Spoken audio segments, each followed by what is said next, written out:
बातमी सांगलीमधून भाजपचे माजी खासदार संजय काका पाटील यांच्या विरोधामध्ये आमदार सुमनताई पाटील आणि रोहित पाटलांनी कवठे महांकाळ पोलीस स्टेशन समोर ठिय्या आंदोलन केले। कवठे महांकाळमध्ये संजय काका पाटील आणि कार्यकर्त्यांनी राष्ट्रवादीच्या माजी उपनगराध्यक्षांना मारहाण केल्याचा आरोप आहे। कवठे महांकाळ माजी उपनगराध्यक्ष अय्याज मुल्ला यांच्या घरात घुसून त्यांच्या आईला देखील मारहाण करण्याचा प्रयत्न केला गेल्याचा आरोप केला जातोय। भाजपचे माजी खासदार संजय काका पाटील यांच्या विरोधामध्ये आमदार सुमनताई पाटील आणि रोहित पाटलांनी कवठे महांकाळ पोलीस स्टेशन समोर ठिय्या आंदोलन केलंय।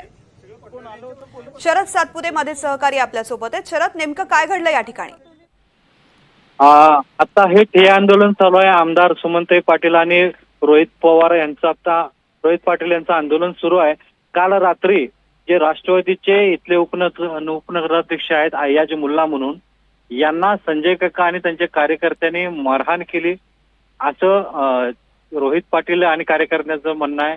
आणि या निषेधार्थ पोलिसांनी योग्य वेळी ऍक्शन घेतली नाही म्हणून राष्ट्रवादीचे रोहित पाटील आणि आमदार सुमनताई पाटील हे आता पोलीस स्टेशनच्या समोर शेकडो कार्यकर्त्या समोर समवेत आंदोलनाला बसलेले आहेत। या आंदोलनाला शरद, या ठिकाणी आता आंदोलन सुरू आहे। आंदोलनकर्त्यांची समजूत काढण्याचा प्रयत्न केला जातोय का? पोलीस त्यांच्याशी संवाद साधतायत का?